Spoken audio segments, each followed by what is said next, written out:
Salam sehat, salam sejahtera untuk kita semua. Selamat datang kami ucapkan kepada Direksi Perusahaan Tercatat dan para undangan Public Expo Live 2024. Public Expo Live 2024 diselenggarakan pada tanggal 26 sampai 30 Agustus 2024 yang akan diikuti oleh 44 perusahaan tercatat. Public Expo Live 2024 kami sediakan sebagai sarana komunikasi antara direksi perusahaan tercatat dengan para investor. Melalui Public Expo Live ini, perusahaan tercatat akan memaparkan performa terkini perusahaan beserta rencana pengembangan pada masa mendatang. Silakan menggunakan kesempatan ini untuk berinteraksi, sehingga Ibu dan Bapak akan mendapatkan informasi dan pemahaman yang komprehensif langsung dari sumbernya sebelum mengambil keputusan investasi. Mari kita mengambil keputusan investasi secara bertanggung jawab atau responsible investment decision dengan selalu mempertimbangkan informasi yang secara komprehensif dan bersumber dari trusted person. Melalui Public Expo Live ini diharapkan akan mendorong transparansi dan meningkatkan kepercayaan dari para investor yang pada akhirnya dapat menghasilkan komitmen untuk berinvestasi. Selamat mengikuti Public Expo Live 2024, maju terus pasar modal Indonesia.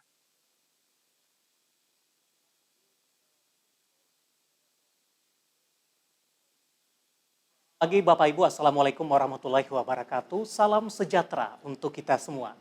Kami ucapkan terima kasih atas kehadiran Bapak dan Ibu dalam acara Public Expo Live 2024 dalam rangka 47 tahun diaktifkannya kembali pasar modal Indonesia.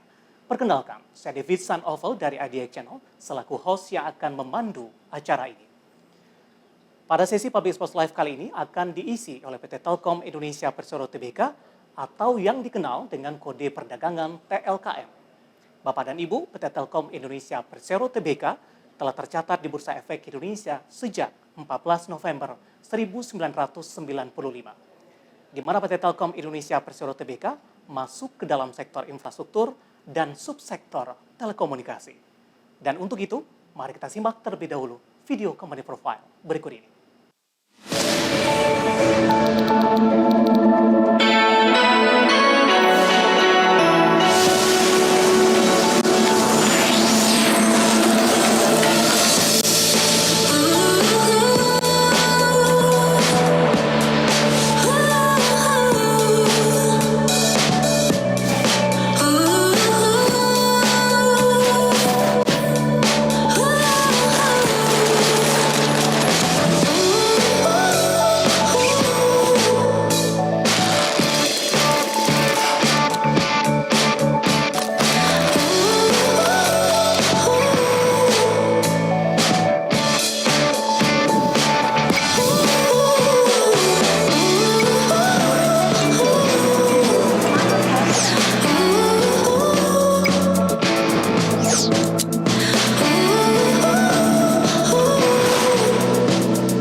Baik Bapak Ibu, kita sama-sama baru saksikan video company profile dari PT Telkom Indonesia Persero Tbk.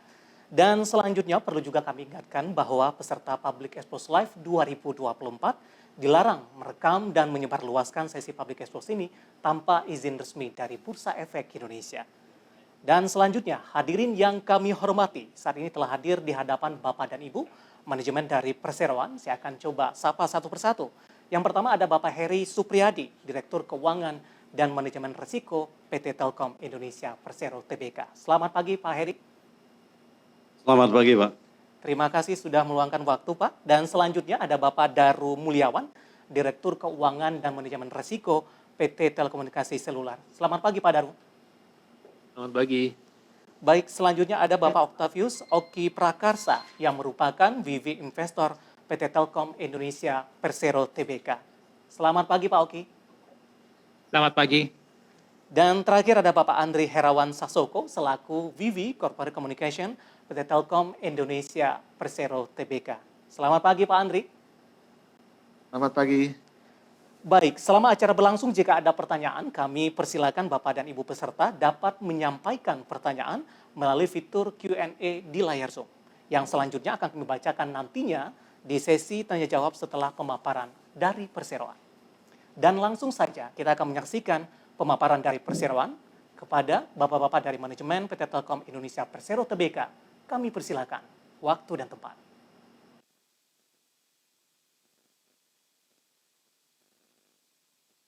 Selamat pagi, Bapak Ibu. Terima kasih kami sampaikan kepada tim IDX yang telah memberikan kesempatan kepada kami untuk menyampaikan paparan pada Public Expose 2024 ini. Terima kasih kami sampaikan juga kepada seluruh pemegang saham dan peserta Public Expose 2024. Pagi ini, kami akan menyampaikan paparan kinerja semester 1 2024 Telkom. Next.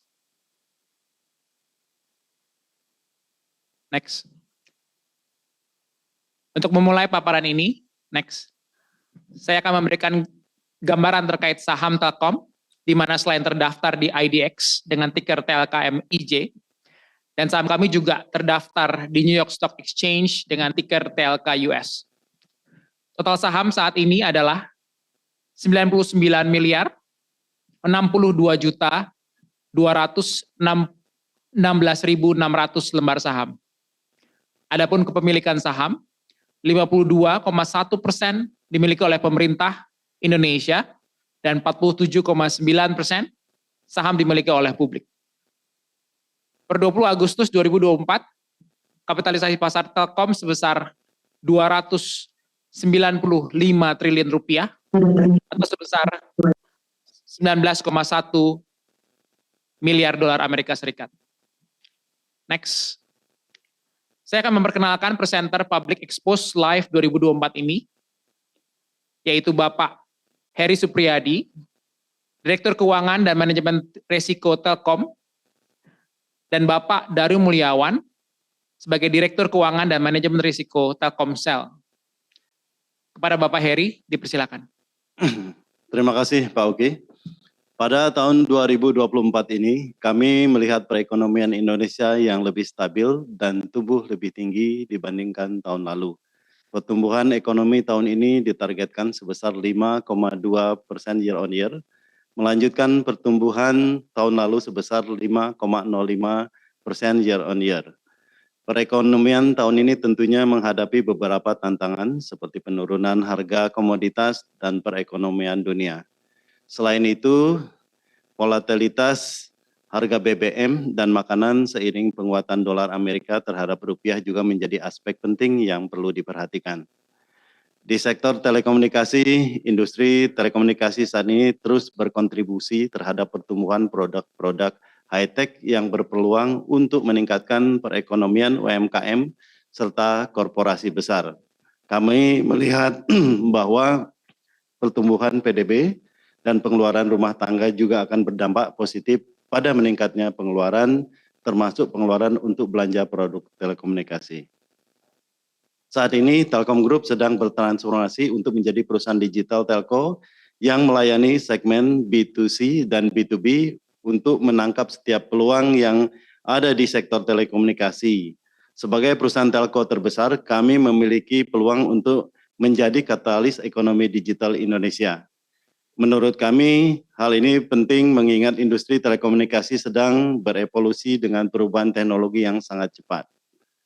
Di segmen B2C, kami telah mengimplementasikan Fixed Mobile Convergence atau FMC sejak 1 Juli 2023 lalu dan membuktikan efektivitas strategi tersebut. Kedepannya, kami akan memaksimalkan efek sinergi dari FMC di laporan kinerja keuangan Telkom melalui revenue split, revenue uplift, efisiensi operating expenses, dan efektivitas CAPEX. Pada segmen B2B, kami terus beradaptasi dan berfokus untuk menciptakan pertumbuhan pendapatan yang berkelanjutan pada konektivitas digital dengan didukung oleh pengembangan platform data center dan cloud sebagai business enabler. Saat ini kami sedang dalam proses penambahan kapasitas data center sebesar 18 MW untuk hyperscale data center di Cikarang. Di samping tetap melanjutkan ekspansi enterprise data center dan juga edge data center. Peningkatan kapasitas data center ini untuk mengantisipasi permintaan cloud storage dan processing yang didorong oleh kebutuhan artificial intelligence. Dalam hal terkait inisiatif Infraco, kami telah mendirikan entitas baru bernama PT Infrastructure Indonesia yang berfokus pada pengelolaan aset infrastruktur Telkom. PT Telkom Infrastructure telah melaksanakan operasional Day One pada tanggal 1 Agustus 2024 yang lalu dan kami mengharapkan aset transfer akan dilakukan pada tahun 2025. Adanya inisiatif ini diharapkan dapat meningkatkan efisiensi CAPEX dalam pengembangan aset ke depan. Pada inisiatif B2B Digital IT Service dan Digital Company, saat ini kami sedang mempersiapkan kapabilitas internal dan menyesuaikan portofolio bisnis kami. Next. Pada semester 1 2024, next. Pada semester 1 2024, Telkom Group membukukan pendapatan sebesar 75,3 triliun. Next slide. Next. Di mana tumbuh positif sebesar 2,5% year on year. Pertumbuhan yang positif ini didorong oleh usaha kami dalam mempromosikan pendapatan layanan data internet meskipun terkompensasi oleh pendapatan dari legacy yang mana mengalami tren penurunan. Selain inisiasi strategis kami melalui program FMC, Telkomsel juga meluncurkan Telkomsel Lite dan Bayu untuk menjaga relevansi dengan kondisi ekonomi dan kompetensi serta meningkatkan layanan untuk memperkuat posisi menuju layanan konvergensi. Strategi ini memberikan dampak positif terhadap yield tanpa menciptakan perang harga di pasar. EBITDA sedikit mengalami penurunan akibat adanya inisiasi program pensiun dini yang diikuti oleh kurang lebih 108 karyawan Telkom dengan biaya sebesar 1,2 triliun rupiah. Kami harap dengan inisiatif ini menciptakan leaner organization, meningkatkan efisiensi dan produktivitas, serta meningkatkan komposisi talenta-talenta muda. Dengan mengeluarkan perhitungan program pensiun dini, normalisasi EBITDA tumbuh sebesar 1,9% year on year dengan margin stabil pada 51,9% dibandingkan kuartal pertama tahun 2024.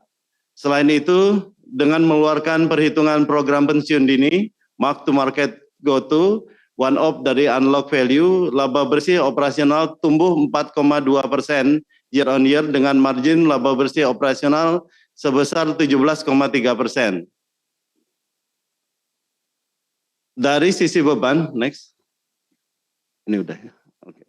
Dari sisi beban, di samping program pensiun dini yang menjadi highlight pada semester 1 2024 ini, kenaikan beban operasi, pemeliharaan, dan jasa telekomunikasi dapat dikendalikan dan tumbuh di bawah pertumbuhan pendapatan.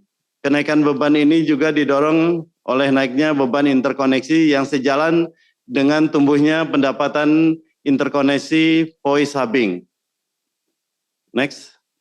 Segmen bisnis wholesale dan internasional tumbuh 13,1% year on year atau mencapai 9,2 triliun rupiah pada semester 1 2024. Pertumbuhan bisnis ini didorong oleh pertumbuhan bisnis voice internasional dan infrastruktur konektivitas digital. Telin merupakan kontributor utama pada segmen ini. Terkait data center, saat ini kami sedang dalam proses mencari strategic partner. Adanya strategic partner ini diharapkan dapat mempercepat pertumbuhan data center tidak hanya domestik namun juga di regional Asia. Pada bisnis tower, Mitratel tetap mempertahankan posisinya sebagai the largest tower provider di ASEAN. Dalam konteks jumlah kepemilikan tower, Mitratel memiliki lebih dari 38.000 tower dan lebih dari 58.000 tenan. Selanjutnya presentasi akan dilanjutkan oleh Pak Daru tentang Telkomsel dan bisnis B2C kami. Silakan Pak Daru. Baik, terima kasih Pak Heri. Bapak Ibu yang kami hormati, kami sampaikan bahwa pada bisnis B2C, pendapatan Telkomsel tumbuh secara solid sebesar 29,9% year on year menjadi 57,2 triliun, didukung oleh pertumbuhan pendapatan digital sebesar 37,4% year on year, serta pendapatan IndiHome B2C sebesar 2,8% year on year. Hal ini membuktikan kemampuan Telkomsel dalam menangkap momentum positif yang didukung oleh pendapatan bisnis digital menuju adopsi bisnis konvergensi. Segmen B2C IndiHome telah terintegrasi ke dalam Telkomsel dan kami telah mencapai realisasi dari optimasi konten, kegiatan cross-selling, integrasi layanan, penghematan dari biaya akuisisi Customer Premise Index, serta percepatan penutupan redundancy Customer Touchpoint sekitar 300 outlet. Hal ini menghasilkan profitabilitas yang sehat dengan EBITDA margin sebesar 47%, sedangkan proses integrasi masih berlangsung dan peningkatan profitabilitas akan semakin terlihat seiring dengan kemajuan proses tersebut. Next. Kami juga berhasil mempercepat penetrasi konvergensi, kami menjadi 47% dan mencapai pengguna aset digital sekitar 80 juta pelanggan. Produktivitas meningkat didorong oleh peningkatan payload data sebesar 9,3% year on year, sedangkan terdapat juga percepatan laju penambahan pelanggan baru IndiHome sebesar 449.000 pada semester pertama tahun 2024. Next. Telkomsel berkomitmen untuk memaksimalkan layanan bisnis digital dan konvergensi sebagai strategi fundamental kami dalam mendorong kinerja yang berkelanjutan dengan melayani pelanggan seluler dan mempercepat penetrasi fixed broadband dengan cara memperluas jangkauan kami ke segmen youth dan mass market melalui program Telkomsel Lite, Bayu, dan EasyNet. Kami juga terus mengelola pelanggan berkualitas melalui program CVM atau Customer Value Management, serta menawarkan bundling dengan value added kepada pelanggan. Strategi ini diharapkan dapat membantu Telkomsel untuk meningkatkan pengguna konvergensi, mengunci household, dan mendorong pertumbuhan average revenue per household atau ARPA menuju Telkomsel sebagai operator konvergensi terdepan. Selanjutnya terkait dengan guidance akan disampaikan oleh Pak Heri. Silakan Pak Heri. Terima kasih. Terima kasih Pak Daru. Terkait guidance untuk tahun 2024 dengan mempertimbangkan perkembangan ekonomi dan dinamika di industri, kami menargetkan pertumbuhan pendapatan sebesar low single digit. Margin EBITDA diharapkan berada pada kisaran 50 sampai 52%, serta rasio CAPEX terhadap pendapatan sebesar antara 22 sampai 24%. Terima kasih.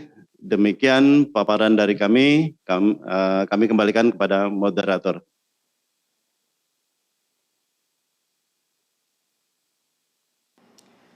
Baik Bapak Ibu, kami ucapkan terima kasih kepada Perseroan atas pemaparan yang telah diberikan. Dan saat ini kita akan memasuki sesi tanya jawab. Dan kami telah melihat beberapa pertanyaan masuk, akan coba kami bacakan satu persatu. Yang pertama maksud kami datang penanya dari Karisma. Ini kebetulan tidak menyebutkan lokasi dan dari mana. Ada dua pertanyaan yang disampaikan oleh Karisma. Yang pertama, berapakah dividen payout ratio untuk tahun fiskal 2024? Kemudian poin yang kedua, apa yang melatar belakangi adanya pensiun dini pada tahun ini? Dan apakah kedepannya akan ada program pensiun dini di tahun ini maupun di tahun depan? Dari Karisma, kami persilakan kepada Bapak-Bapak dari Telkom untuk menjawab waktu dan tempat. Terima kasih kepada Bu Karisma atas pertanyaannya. Mungkin saya jawab satu persatu. Berapa dividen payout ratio untuk tahun fiskal 2024 ini? Per assumption-nya kami selalu memberikan guidance dividen payout ratio kami adalah berkisar antara 70 sampai 80% dari laba bersih. Kami fokus untuk mempertahankan kenaikan dividen per share. Kami akan menyeimbangkan dividen per share dengan kebutuhan ekspansi dan investasi Telkom, kinerja perusahaan, serta kondisi pasar serta aspirasi pemegang saham. Itu untuk pertanyaan pertama. Kemudian pertanyaan kedua, apa yang melatar belakangi program pensiun dini pada tahun ini? Apakah kedepannya akan ada program pensiun dini di tahun ini maupun tahun depan? Telkom fokus dalam menjalankan transformasi melalui program yang kita kenal sebagai Five Bold Move Strategy, terlebih setelah adanya pemindahan bisnis IndiHome ke Telkomsel. Program pensiun dini ini dilakukan untuk mendorong perusahaan menjadi jauh lebih ramping dan meningkatkan talenta digital yang berefek pada produktivitas dan efisiensi di Telkom. Sejauh ini kami belum merencanakan program pensiun dini di semester 2 tahun 2024 ini. Dengan demikian program pensiun dini ini merupakan strategi kami dalam pengendalian kompetensi di Telkom dan memberikan ruang untuk talenta-talenta yang relevan untuk perkembangan bisnis di masa depan. Demikian. Karisma yang sudah berpartisipasi di Q&A di layar Zoom. Dan selanjutnya kita beralih ke penanya yang kedua, Bapak Ibu. Dengan ID Sandy Oi, terima kasih juga sudah bergabung bersama dengan kami. Ada dua poin pertanyaan juga yang disampaikan. Yang pertama, berapa pangsa pasar 4G dari Telkom Indonesia? Kemudian yang kedua, berapa pangsa pasar fixed broadband atau IndiHome dari Telkom di Indonesia? Kami persilakan Bapak-Bapak dari Telkom, waktu dan tempat. Oke, baik. Terima kasih. Yang pertama kami sampaikan bahwa terkait dengan pangsa pasar, akan secara keseluruhan kami sampaikan pangsa pasar Telkomsel saat ini masih di atas 50%, jadi tidak spesifik 4G ataupun 5G, tapi seluler kita memiliki pangsa pasar lebih di atas 50% dan masih menjadi leader di market. Sedangkan untuk pangsa pasar fixed broadband kami masih memiliki share sebesar sekitar 70%. Dan terkait dengan, tadi ada yang poin pertama, terkait dengan 5G, kami sampaikan bahwa saat ini Telkomsel telah me-launch layanan 5G dan ini adalah komitmen kami untuk menjadi yang terdepan dalam memberikan layanan terbaik kepada pelanggan. Dan kami memahami bahwa implementasi 5G ini akan kami lakukan secara selektif sesuai dengan kebutuhan masyarakat dengan mempertimbangkan bahwa sampai dengan saat ini jumlah handset 5G sekitar 10 juta, sehingga dengan demikian kami akan menerapkannya secara selektif di daerah tertentu yang memang masyarakat membutuhkan, dan kami juga memahami bahwa sampai dengan saat ini use case untuk 5G masih terbatas. Namun demikian kami akan mencoba untuk membuat use case baru melalui layanan digital serta IoT. Terima kasih. Baik, terkait dengan berapa pangsa pasar fixed broadband IndiHome dan Telkom di Indonesia, seperti apa Bapak? Jadi pangsa pasar untuk fixed broadband atau IndiHome di kami 70%. Sandy Oy, terima kasih juga sudah bergabung di Public Exposed Live untuk kali ini. Dan kita beralih ke pertanyaan selanjutnya, Bapak Ibu. Ada Zaki menanyakan bagaimana proyeksi bisnis data center ke depannya, apakah ada target jangka pendek, target jangka panjang yang ingin dicapai. Kemudian, mengapa Telkom membutuhkan strategic partnership dalam bisnis data center? Apa rencana Telkom ke depannya dengan mitra tersebut? Terima kasih untuk pertanyaannya. Pada saat ini kami sedang dalam proses pembangunan untuk menambahkan kapasitas hyperscale data center kami di Cikarang sebesar 18 megawatt yang diharapkan akan selesai di tahun ini. Selain itu, dalam proses juga untuk data center hyperscale dibangun di Batam, di mana saat ini dalam tahap konstruksi pembangunannya dan diharapkan akan ready pada akhir tahun depan. Kami berharap pada tahun 2030 kami akan memiliki sekitar 15-20% market share dari supply domestik yang didorong oleh demand dari dalam negeri maupun dari regional, misalnya dari Singapura. Total demand di Indonesia berdasarkan proyeksi ada sekitar antara 1,6 sampai 2 megawatt di Indonesia gitu ya, 2 giga. Ini merupakan salah satu yang terbesar di ASEAN dan kami berharap menjadi salah satu dominan player juga di Indonesia. Baik, untuk poin yang kedua, Bapak, mengapa Telkom membutuhkan strategi partnership dalam bisnis data center? Kemudian, apa rencana Telkom ke depannya dengan mitra tersebut? Mengapa kami memerlukan strategic partner? Strategic partner akan tentunya membantu kami mengakselerasi pertumbuhan pembangunan data center yang kami rencanakan. Selain itu, strategic partner tentunya membawa katakanlah know-how dalam hal operasional maupun strategik. Selanjutnya, strategic partner juga bisa membawa katakanlah market yang juga tumbuh di Indonesia yang berasal dari global, dan ini merupakan salah satu tujuan kami. Dengan demikian, dengan memiliki strategic partner ini, kami mengharapkan memiliki operating model yang lebih efisien, kapabilitas yang lebih katakanlah kompetitif dan mumpuni, serta akses ke pasar data center global. Jawaban untuk Zaki yang menanyakan proyeksi bisnis data center ke depannya dan kebutuhan terkait juga dengan strategi partnership dalam bisnis data center. Baik Bapak Ibu, saya akan coba beralih ke pertanyaan selanjutnya dengan ID Faris. Terima kasih juga sudah bergabung. Menanyakan pandangan terhadap basis pelanggan dan target pangsa pasar. Apakah Telkom mengharapkan pertumbuhan atau tidak dalam jumlah pelanggan mobile di kuartal-kuartal mendatang? Silakan Bapak Ibu. Terima kasih. Sampai dengan saat ini, Telkomsel berhasil memperstabilkan basis pelanggan mobile di tahun 2004 dengan meningkatkan produktivitas dan kualitas pelanggan untuk mempertahankan kepemimpinan market pangsa pasar. Dan kemudian Telkomsel berhasil dan kami komitmen untuk melanjutkan inisiatif perilaku sehat atau healthy conduct sambil mempertahankan dan meningkatkan market pasar melalui diversifikasi produk dengan menyasar segmen pasar masa tertentu, termasuk segmen youth, produk SASE, dan segmen pasar massal tertentu melalui Telkomsel Lite, kemudian Bayu, serta pendekatan dengan customer value management yang konsisten.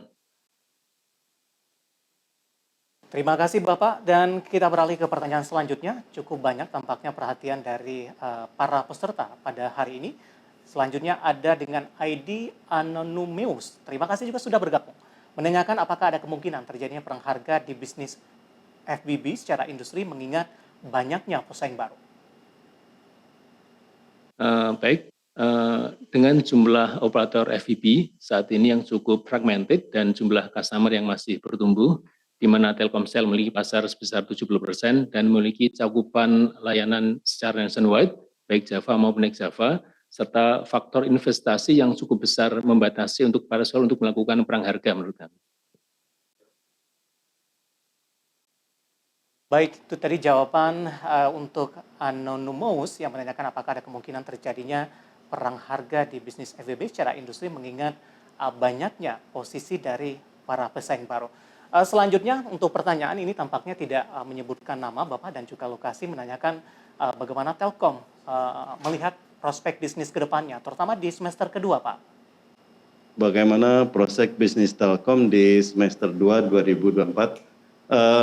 Kami melihat sektor telekomunikasi masih merupakan kebutuhan primer dari katakanlah konektivitas atau digital enabler di Indonesia. Kami melihat masih ada pertumbuhan data payload di segmen seluler yang cukup sehat di double digit. Kemudian juga dengan penetrasi yang masih cukup rendah untuk fixed broadband, sekitar 15% as compare ke situasi yang ada di Malaysia atau Filipina yang di atas 30%. Artinya ini juga memberikan peluang yang cukup besar untuk pertumbuhan di fixed broadband. Selain itu tadi bisnis data center, kemudian bisnis tower kami, kemudian bisnis enterprise yang juga cukup tumbuh. Kami melihat secara keseluruhan kami masih akan menikmati pertumbuhan dari industri dan menjadi katalis terhadap katakanlah pertumbuhan perekonomian secara keseluruhan. Dan seperti yang kami sampaikan di guideline kami tadi, kami berharap akan dengan adanya juga penurunan di legacy, kami masih akan tumbuh di low single digit dengan harapan juga memiliki EBITDA pada tingkatan EBITDA margin 50 sampai 52%. Demikian kira-kira kalau dipertanyakan bagaimana prospek di semester kedua dan 1 tahun 2024 secara keseluruhan. Baik, terima kasih Bapak. Kita beralih ke pertanyaan selanjutnya. Baru saja masuk, penanya datang dari William. Terima kasih juga sudah bergabung bersama dengan kami. Untuk IndiHome, jika ada penyesuaian tarif internet, ada pengaruh tidak untuk menaikkan laba perseroan? Baik, terima kasih bahwa Telkomsel selalu mengutamakan pendapatan customer centric, pendekatan customer centric, kemudian fokus kepada servis dan produk sesuai dengan kebutuhan pelanggan dengan analisis pasar dan bisnis untuk menjaga profitabilitas yang sehat dan relevansi kepada pasar. Juga kita juga mengantisipasi kompetisi yang semakin ketat. Tentunya kami melakukan upaya efisiensi baik dari sisi investasi per line untuk fixed broadband maupun pemeliharaan per line-nya di fixed broadband ini. Dengan demikian ketika kita menyasar market dengan katakanlah ARPU yang lebih rendah, kita akan tetap memiliki profitabilitas yang terjaga. Jawaban untuk William yang sudah berpartisipasi untuk kali ini, dan kita beralih ke pertanyaan selanjutnya dengan ID Rifan. Terima kasih juga sudah bergabung. Menanyakan apakah Telkom merupakan perusahaan data center terbesar di Indonesia saat ini, dan kira-kira berapa perkiraan kontribusi pendapatan segmen data center ke depannya. Silakan Bapak. Oke, terima kasih. Data center bisnis cukup cater pada saat ini dan cukup kompetitif. Kalau kita lihat dari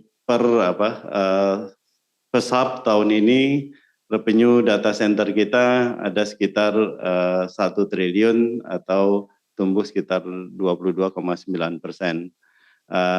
Kedepannya kami dengan katakanlah aset yang kami miliki untuk pengembangan ekosistem digital infrastructure kami akan terus menangkap peluang yang ada. Kami memiliki mungkin cakupan dark fiber yang paling besar, kemudian kami juga memiliki katakanlah edge data center maupun enterprise data center. Dengan ini kita melihat kita memiliki competitive advantage. dalam hal market share, ini datanya macam-macam. Mungkin pada saat ini kisaran kita pada kira-kira sekitar 20-an% dari market share. Nah ini yang ingin kita pertahankan hingga beberapa tahun ke depan sejalan dengan pertumbuhan katakanlah data center yang besar di Indonesia. Baik, untuk pertanyaan terakhir Bapak dengan ID anonim, terima kasih juga sudah bergabung bersama dengan kami menanyakan bagaimana efek merger dari XL dan Smartfren terhadap persaingan, terutama dengan Telkomsel. Oke, baik, terima kasih. Dari kami, Telkomsel memiliki view yang positif terkait dengan adanya konsolidasi ini di industri telekomunikasi, di mana seharusnya akan menjadikan kompetisi menjadi lebih sehat dan pertumbuhan yang lebih baik. Jawaban untuk anonim dan tampaknya merupakan pertanyaan terakhir yang masuk di fitur Q&A kami. Dan terima kasih untuk Anda yang sudah berpartisipasi dalam sesi tanya jawab ini. Baik, terima kasih Bapak dan Ibu Manajemen. Demikian sesi tanya jawab Public Expose PT Telkom Indonesia Persero Tbk. Oleh karena keterbatasan waktu, kami mohon maaf atas pertanyaan Bapak Ibu yang belum terjawab. Dan apabila pertanyaan lebih lanjut, Bapak dan Ibu bisa menghubungi Investor Relation atau unit terkait dari Expose PT Telkom Indonesia Persero Tbk melalui portal komunikasi yang dimiliki Perseroan. Dan sebelum kami tutup, kami persilakan kepada Bapak Heri Supriyadi, Direktur Keuangan dan Manajemen Risiko PT Telkom Indonesia Persero Tbk untuk memberikan closing statement. Terima kasih Mas. Bapak Ibu yang kami hormati, demikian paparan kami pada acara Public Expose Live tahun 2024 ini yang dilaksanakan hari ini. Kami mengucapkan terima kasih kepada tim IDX atas kesempatan yang telah diberikan. Telkom Indonesia secara berkelanjutan terus berupaya memberikan kebermanfaatan terbaik bagi seluruh pemangku kepentingan melalui upaya peningkatan kualitas, operasi, serta transformasi jangka pendek dan menengah melalui strategi 5 bold moves. Dengan tujuan untuk meningkatkan competitive advantage dan leadership di industri. Juga menjadikan Telkom sebagai emiten terbaik untuk berinvestasi. Akhir kata, terima kasih atas kepercayaan yang diberikan kepada Telkom untuk bersama-sama membangun Indonesia. Wassalamualaikum warahmatullahi wabarakatuh. Baik, terima kasih Bapak Heri Supriyadi, Direktur Keuangan dan Manajemen Risiko PT Telkom Indonesia Persero Tbk atas closing statement yang sudah dilakukan. Hadirin yang kami hormati, usai sudah paparan publik yang disampaikan PT Telkom Indonesia Persero Tbk, mari kita aplaus kepada para penyaji dari Perseroan. Dan sebagai informasi terakhir, tayangan Public Expose PT Telkom Indonesia Persero Tbk ini juga dapat disaksikan kembali di YouTube Indonesia Stock Action. Atas nama penyelenggara, kami ucapkan terima kasih kepada Bapak dan manajemen dari PT Telkom Indonesia Persero Tbk dan juga kepada seluruh peserta yang sudah hadir dalam acara ini. Dan sampai jumpa dalam acara Public Expose Live akan datang. Aku investor saham, maju terus pasar modal Indonesia.